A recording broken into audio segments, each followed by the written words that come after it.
Welcome to Week 5. I'm Professor Greg Long, and our topic today is response and adaptation to disability. But as always, before we begin, let's start with our etiquette question for the day. And today's etiquette question is, when you first meet somebody who has an obvious visible disability, is it okay to ask them about their disability when you first meet?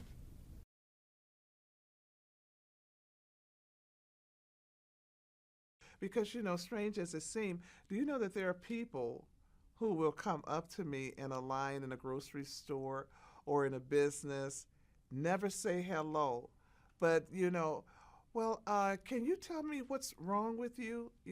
They would do that. And I mean, we're talking about 2 decades later, would do the same thing. And sometimes I'll take it as a joke. I can feel them, coming up closer and closer to, a smile. You get the smile first and, by the way, very intrusive. And as if they have a right to know.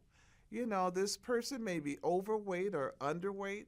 Do I have the right to ask them, well, how come you're so fat, or what you did last night? I don't have the right to do that. And they know they don't have a right to ask me either. Wow, you're amazing. You're really amazing. You just inspire me. Every time I see you come to work, I'm just inspired just to see you come out there and you're doing one more for the team. And, and I think about myself, on days that I don't really feel good, I think about it. Well, she's out there. She's doing it, so can I. Every day. I've been in the chair over 25 years, and I'll tell you, it's still fresh. You still get the same stupid questions that you got, during the first day that you get right now.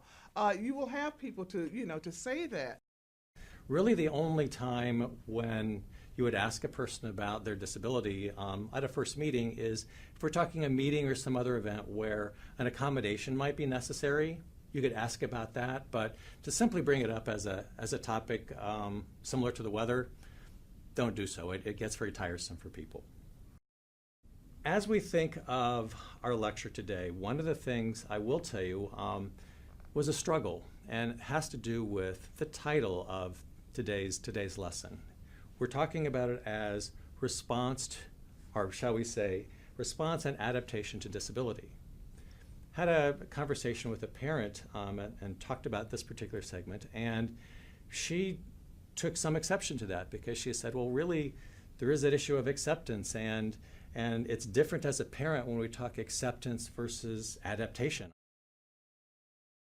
As all new parents, you have pictures in your brain as you're during the pregnancy and early months.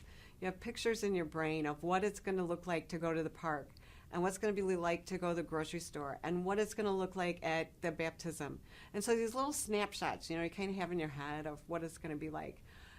Then when I got the diagnosis for my son, it was if that wall went completely blank, and they had no pictures anymore of what things were going to look like. Now, it took time, and new pictures started to come, and then you can project and think, oh, now I know what it's going to look like at a birthday party next year. Oh, now I know what this is going to look like. So you get to get a chance to create a all new wall of pictures. There's times, though, in those pictures that it really is a reminder that things are different. At 16, when kids are getting driver's license, that's a time when it kind of hits again that things are different. Certainly commencing from high school, college age, 22, should be graduating from college. So there are those big moments that I'm reminded that things are different. But then I have to remember that that's my stuff. That's my grief. That's my loss. He's fine. He's content. He's happy. He's excited to be part of this life. And so, again, I just remember that that's my stuff, that I have the right to. But it's mine, and it's not him at all.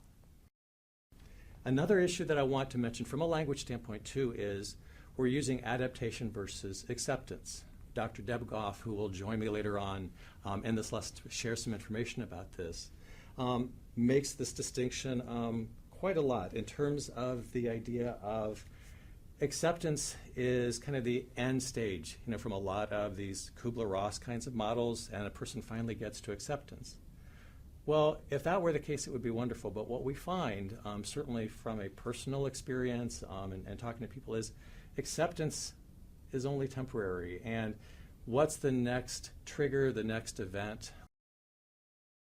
So when we think about this in summary, just want to reemphasize the notion that as we go through this, that adaptation is applicable in a lot of different ways as it relates to the person, their family, society. And in fact, what we're going to do as we move into segment number 2 is, in that segment, we're going to talk about issues pertaining to the disability itself, how it affects one's ability to adapt. We'll hit age of onset as well as the type of disability.